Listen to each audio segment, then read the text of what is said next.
कि अगर कुंडली सब कुछ बता सकती है तो एस्ट्रोलॉजर खुद ही अमीर क्यों नहीं बन जाता। एक रिक्शे वाला अगर ऑटो लेता है तो वो क्या अपने आप को अमीर नहीं समझता होगा उस वक्त? तो उनको बहुत डाउट था अपने हस्बैंड पर कि उनके हस्बैंड का शायद बाहर कोई अफेयर है, लेकिन मेरे टैरो रीडिंग में ऐसा कुछ नहीं आया। मुझे बहुत जल्दी बुरी नजर लग जाती है। थोड़ी सी पीली सरसों लीजिएगा, उसको अपने सर के ऊपर से 7 बारी उतारिएगा और फिर उसको फ्लश कर दीजिए। तो एंजाइटी रिलीफ करने के लिए कोई क्रिस्टल? एमेथिस्ट एक बहुत अच्छा क्रिस्टल है जो एंजाइटी को रिलीज करता है। टैरो रीडिंग से क्या किसी की जिंदगी सच में चेंज हुई है? बिल्कुल हुई है। टैरो डिविनेशन टूल है जो आपको गाइडेंस देते हैं कि आपको एग्जैक्ट क्या करना है, आपके लिए क्या ठीक रहेगा, क्या नहीं रहेगा। ऐसे कोई दो मूलांक जो बेस्ट कपल नहीं बन सकते? तो ये है 3 और 6। कि नवरात्रि के दौरान ऐसी कोई रेमेडी हमारे दर्शकों को बताइए जो उनको फाइनेंशियली ग्रोथ करने में हेल्प करे। आपको क्या करना है, 108 बार श्री महालक्ष्मी नमः का जाप करना है। Hello and welcome to KZ talks. मैं विशाल आप सभी का फिर से स्वागत करता हूं कमाल जिंदगी प्रोडक्शन के एक नए पॉडकास्ट में। आप अलग अलग पॉडकास्ट देख रहे हो, आप एस्ट्रोलॉजर से बात कर रहे हो, आप टैरो रीडर से बात कर रहे हो, आप न्यूमरोलॉजिस्ट के बात कर रहे हो, लेकिन कोई फर्क नहीं पड़ रहा है। आपने अलग अलग रेमेडीज भी की हैं, आपने हेल्थ के लिए रेमेडीज की है, आपने वेल्थ के लिए रेमेडीज की है, लेकिन कोई फर्क नहीं पड़ रहा है। आज के इस पॉडकास्ट में आपको इन्हीं सभी सवालों के जवाब मिलने वाले हैं, इसलिए इस पॉडकास्ट को अंत तक जरूर देखें। आज के इस पॉडकास्ट पर जो गेस्ट आ रहे हैं वो बेहद ही शानदार एस्ट्रोलॉजर हैं, टैरो रीडर भी हैं, न्यूमरोलॉजिस्ट भी हैं और बेस्ट क्रिस्टल हीलर और एडवाइजर भी हैं। आज के इस पॉडकास्ट के जो गेस्ट हैं वो कोई और नहीं बल्कि मेरी फेवरेट और कमाल जिंदगी प्रोडक्शन की प्रोडक्शन हेड यामिनी तोमर जी हैं। तो बिना किसी देरी के मैं आप सभी को मिलवाता हूँ यामिनी जी से। तो हाय यामिनी जी, कैसे हैं आप? हेलो विशाल, मैं एकदम ठीक हूँ। यामिनी जी, मैं आपसे ये सवाल तो नहीं करने वाला हूँ कि आपको हमारे स्टूडियो में आके कैसा लग रहा है, लेकिन हाँ, मैं एक सवाल जरूर आपसे करूंगा कि आपको मुझे एज अ होस्ट देखकर और खुद को एज अ गेस्ट देखकर कैसा फील हो रहा है? एज अ होस्ट मैंने बहुत सारे पॉडकास्ट किए हैं, बट एज अ गेस्ट मेरा फर्स्ट पॉडकास्ट है। तो मुझे बहुत अच्छा लग रहा है क्योंकि मैं आपके साथ पॉडकास्ट यहाँ पे करने वाली हूँ और अपनी नॉलेज थोड़ी बहुत शेयर भी करने वाली हूँ। यामिनी जी, मैं सबसे पहले ना आपसे यही पूछना चाहूंगा कि आजकल हर कोई, चाहे छोटे से छोटा काम क्यों ना हो या फिर बड़े से बड़ा ही काम क्यों ना हो, एस्ट्रोलॉजर्स की राय जरूर लेते हैं। ऐसा जी, क्यों? देखिए एस्ट्रोलॉजी जो होती है ना, आपको गाइडेंस देती है, आपको बताती है कि आपका कौन सा प्लेनेट स्ट्रांग है, कौन सा वीक है, कौन सा कंबस्ट है, तो कौन सा रेट्रोग्रेड है। तो डिपेंड करता है आपके प्लेनेट पे कि आप कितनी तरक्की पाएंगी, आपकी लव लाइफ में क्या चेंज आ सकता है, आपकी हेल्थ में क्या चेंज आ सकता है। तो एस्ट्रोलॉजी तो बहुत इंपॉर्टेंट है हर एक पर्सन के लिए। यामिनी जी, मैं आपसे ये ज़रूर पूछना चाहूँगा कि अगर कुंडली सब कुछ बता सकती है, तो एस्ट्रोलॉजर खुद ही अमीर क्यों नहीं बन जाते? देखिए, अमीर बनना कोई बड़ी बात तो नहीं है। अगर मैं बात करूँ, एक रिक्शे वाला अगर ऑटो लेता है, तो वो क्या अपने आप को अमीर नहीं समझता होगा उस वक़्त? ऑफ़ कोर्स समझता होगा। हुँ। कहीं पे भी एक बदलाव आता है तो इंसान अपने आप को अमीर ही समझता है, क्योंकि वो ऊपर चढ़ रहा है। अब एस्ट्रोलॉजर की आप बात कर रहे हैं, तो एस्ट्रोलॉजर्स को अंदर ना एक सैटिस्फैक्शन होता है, क्योंकि उनको पता है कि उनकी लाइफ़ में क्या चेंज आने वाला है, किस वजह से आने वाला है और क्यों आने वाला है। तो उनको एग्जैक्ट पता होता है कि कैसे उनकी लाइफ बदल सकती है, वो कौन सी रेमेडीज कर सकते हैं। तो एस्ट्रोलॉजर्स ऐसा नहीं है अमीर नहीं है, बहुत सारे एस्ट्रोलॉजर है जो कि अच्छी अच्छी पोजीशंस पर हैं, और बात करूं बहुत ज्यादा पैसे भी कमा रहे हैं इस वक्त, बहुत ज्यादा फेमस भी है। लेकिन हर किसी की कुंडली में राजयोग थोड़ी होता है, हुँ। तो ये भी डिपेंड करता है। अब जैसे अभी आपने बात करी सक्सेस की और आपने बात करी अमीर होने की, तो जैसे ये अमिताभ बच्चन हैं, मुकेश अंबानी हैं, एलन मस्क हैं, इनकी कुंडली में क्या ऐसा कॉमन है जो ये इतने फेमस हैं? देखिए एलन मस्क की बात करती हूँ, तो एलन मस्क को आप देखते होंगे कितना ज्यादा रिस्क लेते हैं। हुँ। तो वो जो उनको रिस्क लेने की क्षमता मिलती है, वो कैसे मिलती होगी?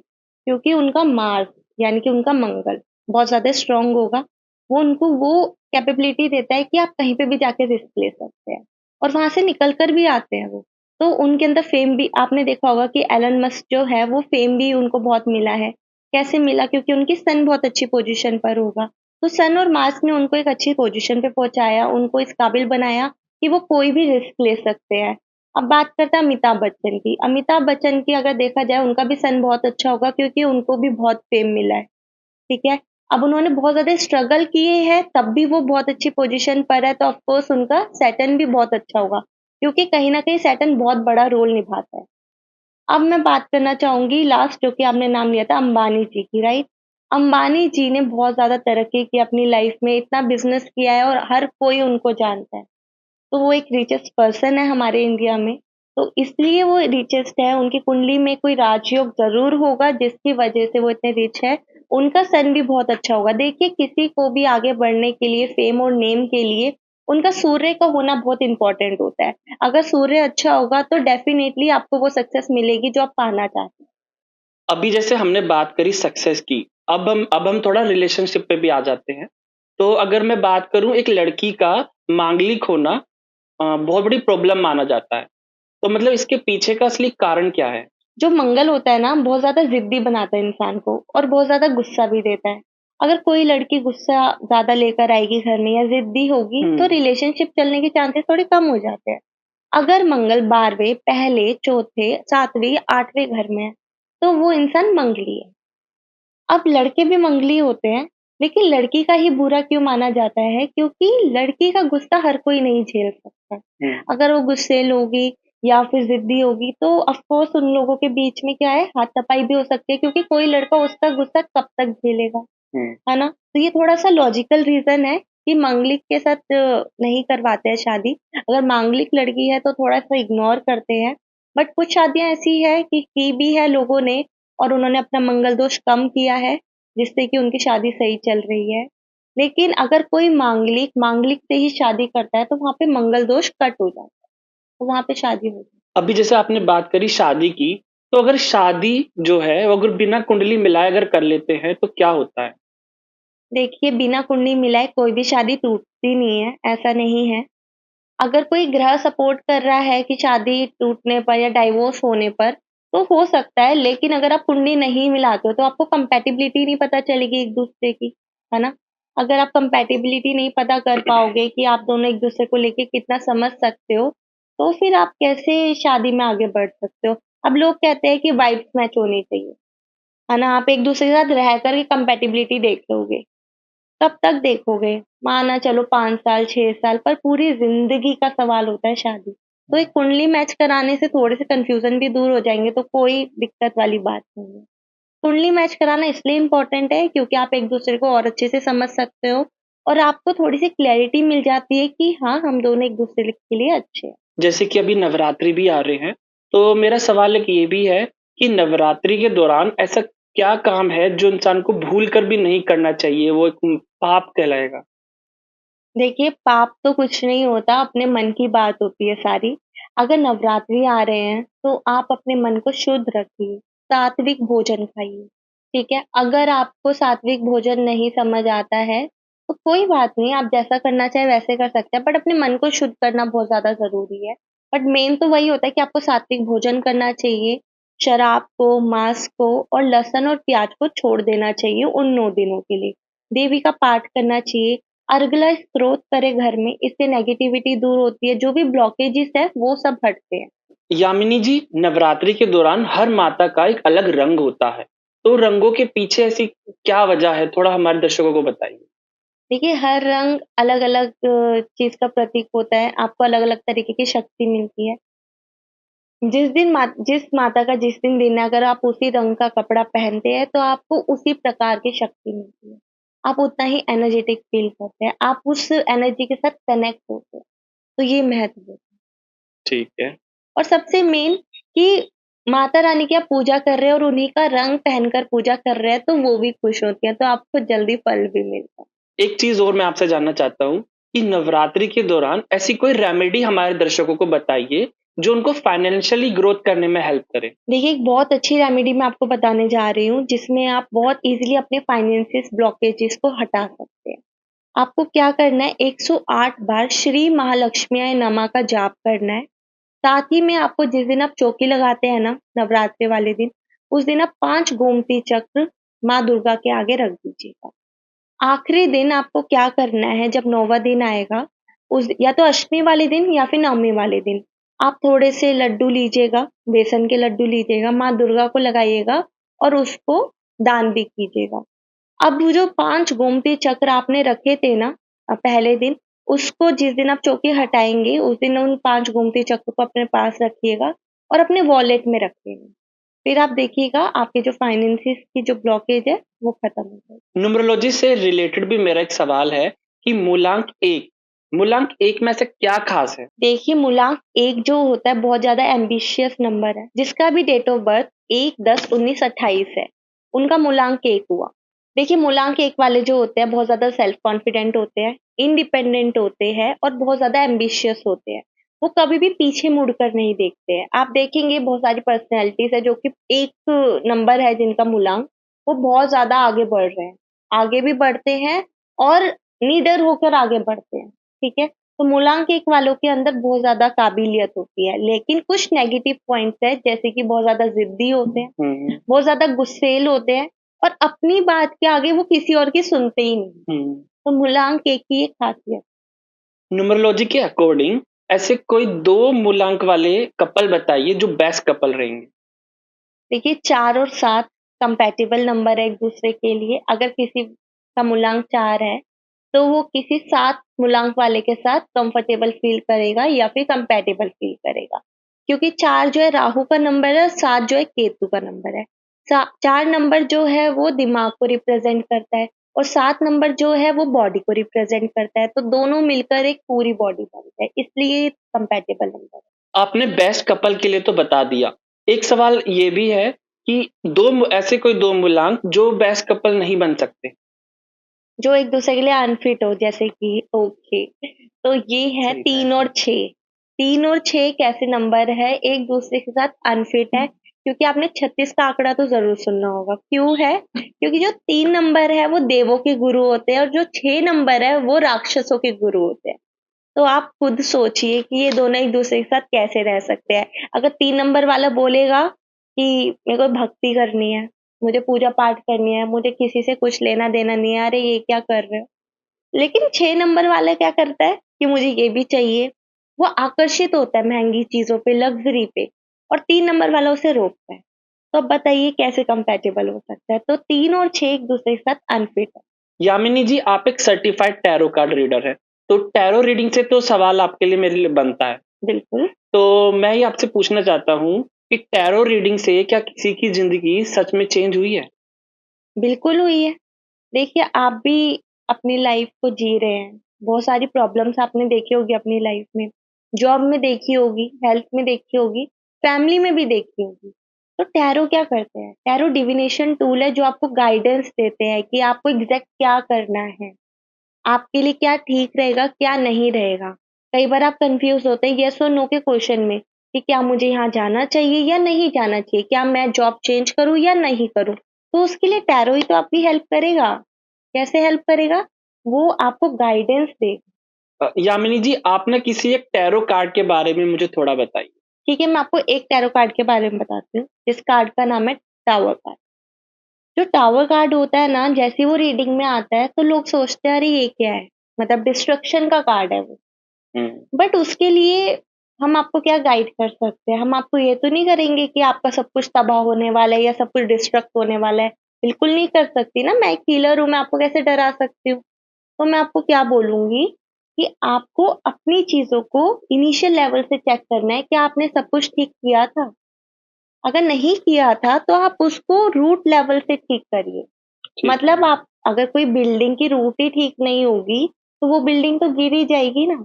इस वजह से टैरो में एक कार्ड ये ही है टावर कार्ड, जो आपको बताता है कि आपको अपनी रूट से मेहनत करनी है और आपकी बिल्डिंग तब स्ट्रॉन्ग होगी। टैरो रीडिंग करते दौरान अगर कभी डेथ का कार्ड आ जाता है, तो हर कोई ना डर जाता है। मतलब डेथ का कार्ड समझते हैं कि उनका अंत आ गया है। जी। इसका क्या मतलब है? जी, है तो थोड़ा डरावना कार्ड क्योंकि उसको देखकर ऐसा लगता है, लेकिन ज़रूरी नहीं है, जो चीज़ डराती है, दिखती डरावनी है, वो डरावनी ही हो। तो डेथ कार्ड जो होता है वो अलग चीज़ें बताता है जैसे कि अगर आपने मुझसे पूछा है कि आप मुझे बताइए मेरे फाइनेंसेस कैसे जाएँगे आगे का? मैंने आपके लिए रीडिंग करी, मेरे पास डेथ का कार्ड आया। तो अब मैं आपको क्या एडवाइस करूँगी कि आपके फाइनेंसेस खराब हो जाएँगे? बिल्कुल नहीं कर सकती, आप तो डर जाएँगे, आप तो पहले ही से ही स्टॉप कर देंगे अपनी मेहनत को करना, है ना? तो मैं आपको एडवाइस करूँगी कि आपको जितनी भी प्रॉब्लम्स आप फेस कर रहे थे, वो सारी प्रॉब्लम्स खत्म होने वाली है। वो सारी जितनी भी प्रॉब्लम आप फेस कर रहे थे, वो सब खत्म होने वाली है और आपकी लाइफ में कुछ अच्छा आने वाला है। डेथ यानी कि अंत होने वाला है आपकी बुरी चीज़ों का, बुरे समय का अंत होने वाला है और आप आगे फॉरवर्ड करेंगे तो आप एक नई तरीके से करेंगे। बाकी जो गाइडेंस है, आगे के कार्ड्स बताते हैं कि आपको क्या करना चाहिए, कैसे करना चाहिए। काइंड ऑफ की लाइफ में एक चेंज आने वाला है जी, ना? बिल्कुल। मतलब कुछ परेशानियाँ थी जो खत्म होने वाली है और नई तरीके से चीज़ें शुरू होने वाली यामिनी जी, टैरो रीडिंग को ना सब लोग एक बिजनेस समझते हैं, तो क्या टैरो रीडिंग किसी की किस्मत बदल सकता है? बिल्कुल बदल सकता है और रही बात बिज़नेस की, तो बिज़नेस कैसे समझ सकते हैं आप इसको? मैंने आपको बताया ना, एक टैरो रीडर एक हीलर होता है, ठीक है? अब हीलर दूसरों की परेशानियाँ अपने ऊपर ले रहा है, तो क्या वो बिज़नेस का काम हुआ? कौन से बिज़नेस में इंसान अपनी दूसरों की परेशानियाँ अपने ऊपर लेता है? ऑफ कोर्स नहीं लेता। लोग तो चाहते हैं हम लोग कमाएँ, बल्कि वो लोग परेशान लोगों से दूर रहते हैं। पर टैरो रीडिंग में हम लोग दूसरों की प्रॉब्लम को सॉल्व करते हैं। उस लेवल पे जाके उनकी इमोशनल लेवल को टच करते हैं। तो आप सोचिए, अगर आप किसी इमोशनल लेवल को टच करेंगे तो आपके अंदर भी वो इमोशंस आएँगे। वो बिज़नेस कैसे हुआ? हाँ, अगर आप बात कर रहे हैं कुछ मनी की जो वो लोग चार्ज करते हैं, टैरो रीडर चार्ज करते हैं अपनी रीडिंग का, तो वो उनका हक है। कैसे है? एक गुरु दक्षिणा आप देते थे पहले के टाइम पे। क्यों देते थे? क्योंकि वो एक रिचुअल था ना। अगर आप किसी से कुछ सीख रहे हैं, तो आप उसको गुरु दक्षिणा देंगे। अगर वहीं पर ही बात करें, पहले आप लोग बार्टर सिस्टम में भी काम करते थे। कैसे? अगर आप किसी से कुछ ले रहे हैं, तो उसको कुछ देना पड़ता था। ज़रूरी नहीं है वो पैसे ही हो, है ना? अब टैरो रीडिंग में भी यही है, अगर आप किसी से गाइडेंस ले रहे हो तो उसको कुछ दोगे, बस यहाँ पे मॉनेटरी टर्म्स आ गई हैं कि आप लोग उनसे उतना चार्ज कर रहे हो, क्योंकि ज़रूरी नहीं है जो आप उनको दो वो उनके यूज़ आए, इसलिए आप लोग पैसे दे देते हैं या फिर आपसे टैरो रीडर चार्ज करते हैं। अब अमाउंट भी अलग-अलग होती है, कुछ की कम है, कुछ की ज़्यादा है। जितने कैपेबल बंदा होता है, जितना कैपेबल टैरो रीडर होता है, वो उतना ही चार्ज करता है। किसी-किसी की रीडिंग बहुत ज़्यादा स्ट्रॉन्ग होती है, वो बहुत ज़्यादा चार्ज करता है। किसी का इनिशियल लेवल होता है तो वो उसी लेवल पे चार्ज करता है। काइंड ऑफ कि वो अपनी एनर्जी का एक सब्स्टिट्यूट लेते हैं तुमसे बस। जी, वो अपनी एनर्जी अगर लगा रहे हैं कहीं पर तो बस उसके लिए कुछ चीज़ ले रहे हैं ताकि उनको भी सैटिस्फैक्शन मिले। कोई एक इंटरेस्टिंग टैरो रीडिंग से रिलेटेड कोई केस बताइए हमारी ऑडियंस जी, बिल्कुल बताती हूँ। अभी हाल ही में क्या हुआ था, एक लेडी थी, मैंने उनका टैरो रीडिंग की थी। तो उनको बहुत डाउट था अपने हस्बैंड पर कि उनके हस्बैंड का शायद बाहर कोई अफ़ेयर है। लेकिन मेरे टैरो रीडिंग में ऐसा कुछ नहीं आया, तो मैंने उन्हें समझाया कि आप ऐसे मत सोचिए, उनको अलग तरीके से देखिए और उनकी प्रॉब्लम को समझने की कोशिश कीजिए, शायद कुछ और प्रॉब्लम्स है वहाँ पर।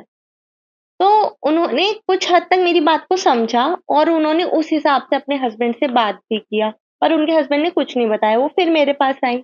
तो मैंने उन्हें फिर से गाइडेंस दी, अलग तरीके से, इस बार जो भी टैरो ने मुझे बताया मैंने उनको बताया। वो इन्फ्लुएंस हुई, उन्होंने उसी तरीके से इस बार किया। उन्होंने देखा कि उनके हस्बैंड की लाइफ में थोड़े-से फाइनेंशियल क्राइसिस आ रहे हैं, उनके बिज़नेस को लेके वो परेशान थे। इस वजह से वो उनसे बात नहीं कर पा रहे थे और उनसे डिस्टेंस में थे। तो उनको समझ आया, अब वो अगर वो ड गाइडेंस नहीं लेती तो क्या होता, उनका रिलेशनशिप खराब हो खराब है। जाता ना। वो तो सोचती कि अफ़ेयर चल रहा है, बट ऐसा नहीं था। तो यहाँ पर उनकी प्रॉब्लम सॉल्व हुई, इस गाइडेंस ने उनको थोड़ी-सी हिम्मत दी। नहीं, बहुत अच्छी हेल्प की है आपने कि आपने उन दोनों को मिलवा दिया। जी। यामिनी जी, आप एक बहुत अच्छे क्रिस्टल हीलर और एडवाइजर भी हैं, तो मैं आपसे कुछ रेमेडीज चाहता हूँ क्रिस्टल से रिलेटेड। आजकल हर कोई अपने ऑफिस के काम से या फिर अपने बिजनेस के काम से बहुत ज्यादा एंजाइटी फील करता है, तो एंजाइटी रिलीफ करने के लिए कोई क्रिस्टल? बिल्कुल, एंग्ज़ायटी रिलीव करने के लिए क्रिस्टल है जिसको हम कहते हैं एमेथिस्ट। एमेथिस्ट एक बहुत अच्छा क्रिस्टल है जो एंग्ज़ायटी को रिलीज़ करता है और आपको इतनी अच्छी स्पिरिचुअल अवेकनिंग देता है कि आप लोग खुद सोचते हैं कि हमारी लाइफ में कैसे चेंज आने लग गया। तो एमेथिस्ट का ब्रेसलेट आपको बहुत फ़ायदा देगा इन सब चीज़ों में। रही बात आपने बोला ऑफ़िस का, मतलब कि एंग्ज़ायटी हो रही है या फिर जो भी है, तो ऑफ़िस में आप लोग ये पाइरेट रख सकते हैं। पायरेट आपको हेल्प करेगा आपके बिज़नेस को आगे बढ़ाने में, आपके फाइनेंशियली जितने भी प्रॉब्लम्स आ रहे हैं ना उसको सॉल्व करेगा, आपकी लाइफ में मनी को अट्रैक्ट करेगा, अबंडेंस लाएगा। तो पायरेट आप अपने ऑफिस में भी रख सकते हैं या फिर अपने घर में भी रख सकते हैं, क्योंकि हर कोई चाहता है कि उनकी लाइफ में मनी हमेशा आता रहे। बात करिए अब, आजकल हर कोई अपनी जॉब से बहुत ज़्यादा परेशान है। जी। मतलब वो जो चाहते हैं वो जब उनको नहीं मिल रही है, तो उनकी ड्रीम जॉब के लिए कोई रेमेडी? देखिए, ड्रीम जॉब के लिए कोई रेमेडी ऑफ कोर्स हो सकती है, लेकिन अगर मैं आपसे बात करूँ ड्रीम जॉब की, पहले तो मुझे उसके प्लैनेट्स देखने पड़ेंगे ना कि वो उसके कैपेबल है या नहीं है। तो उसको पहले तो अपनी कुंडली दिखवानी पड़ेगी, कंसल्टेशन लेनी पड़ेगी, फिर उस कुंडली के अकॉर्डिंग मैं उनको रेमेडी भी बता सकती हूँ। और आपको पता होगा जेम्स के बारे में आप जानते होंगे, रत्नों के बारे में, है ना? तो आप किसी रत्न को अफ़ोर्ड नहीं कर सकते हैं, तो आप क्रिस्टल पहन सकते हैं, आराम से पहन सकते हैं, वो आपको उतना ही रिज़ल्ट देंगे। इनफैक्ट आपको समझ आएगा कि क्या वो आपको हेल्प कर पा रहे हैं या नहीं। क्योंकि रत्न जो होते हैं बहुत ज़्यादा कॉस्टली होते हैं, लेकिन क्रिस्टल उतने ही अफ़ोर्डेबल होते हमने एंग्ज़ायटी और करियर की बात कर ली, बट रिलेशनशिप वो तो बहुत ज़रूरी है। हैं। तो जी। रिलेशनशिप में अट्रैक्शन के लिए कोई रेमेडी? जी, अट्रैक्शन के लिए बहुत अच्छा मेरे पास एक क्रिस्टल है, मैं आपको बताना चाहूँगी। जी। जो मेरा बहुत फ़ेवरेट है, रिलेशनशिप हो या फिर आप पे स्ट्रेस लेवल हो या फिर आप होता है ना आप अपने में सेल्फ लव की भी बात करो, उसमें भी बहुत हेल्प करता है, जिसका नाम है रोज़ क्वार्ट्ज़। रोज़ क्वार्ट्ज़ एक ऐसा क्रिस्टल है जो आपको हेल्प करता है सेल्फ लव करने में, आपका लव प्रमोट करता है, तो आपको ऐसे लोगों से ही मिलवाएगा जो आपकी हेल्प करना चाहेंगे या फिर जो आपकी वैल्यू करना चाहेंगे। तो रोज़ क्वार्ट्ज़ एक बहुत अच्छा क्रिस्टल है रिलेशनशिप के लिए। मैम, मैं पर्सनली एक आखिरी एडवाइस आपसे लेना चाहता हूँ। जी। मुझे बहुत जल्दी बुरी नज़र लग जाती है, तो उसके लिए कोई क्रिस्टल? जी हाँ, बिल्कुल, मेरे पास एक क्रिस्टल ब्रेसलेट है जो कि आपको हर बुरी नज़र से बचा सकता है। इसमें 3 तरीके के क्रिस्टल्स हैं जो आपको हेल्प करेंगे हर बुरी नज़र से बचने में, और अगर कोई बुरी नज़र आपके पास आ रही है तो उसको भी आपसे दूर रखेंगे। साथ में आप क्लियर क्वार्ट्ज़ को रख सकते हैं अपने पास, जो कि आपके इंटेंस को क्लियर रखता है, आपकी एनर्जी को क्लियर रखता है। तो आप इन दोनों क्रिस्टल्स को अपने पास रख सकते हैं, इस ब्रेसलेट को और इस छोटे से टंबल को। अब मैं बात करती हूँ, अगर आपके पास क्रिस्टल नहीं है तो आप कैसे कर सकते हो अपने आप को सेफ? तो आप थोड़ी-सी पीली सरसों लीजिएगा, उसको अपने सर के ऊपर से 7 बारी उतारिएगा और फिर उसको फ्लश कर दीजिए। आप देखिएगा आपकी बुरी नज़र कम असर करेगी, मतलब वो हट ही जाएगी ऑलमोस्ट। जैसे अगर आपने मेरे को तो बता दिया, लेकिन अगर मेरे दर्शकों को अगर क्रिस्टल चाहिए, तो वो क्या कर सकते हैं? अगर आपको क्रिस्टल चाहिए तो आप मेरे पेज जेमसोल्स पर आकर मुझे कॉन्टैक्ट कर सकते हैं, आपको डिस्क्रिप्शन में डिटेल्स मिल ही जाएँगी। साथ में अगर आपको कंसल्टेशन चाहिए या फिर टैरो रीडिंग चाहिए, तो आप मेरे पेज यमाक्षनी पर आकर मुझसे कॉन्टैक्ट कर सकते हैं। यामिनी जी, आपने इतनी सारी इन्फॉर्मेशन हमारे दर्शकों को बताई, उसके लिए बहुत-बहुत धन्यवाद। थैंक यू विशाल, आपने बहुत अच्छे से मुझसे क्वेश्चन पूछे और बहुत सारी इन्फॉर्मेशन आपने हमारे फॉलोअर्स को बताना चाहिए, तो उसके लिए थैंक यू सो मच। अगर आप अभी तक हमारे पॉडकास्ट को देख रहे हो, इसका मतलब आपको आपके सभी सवालों के जवाब मिल गए होंगे। उम्मीद करता हूँ आपको ये पॉडकास्ट काफ़ी अच्छा लगा होगा। ऐसे ही तमाम पॉडकास्ट के लिए हमारे साथ बने रहिए। धन्यवाद।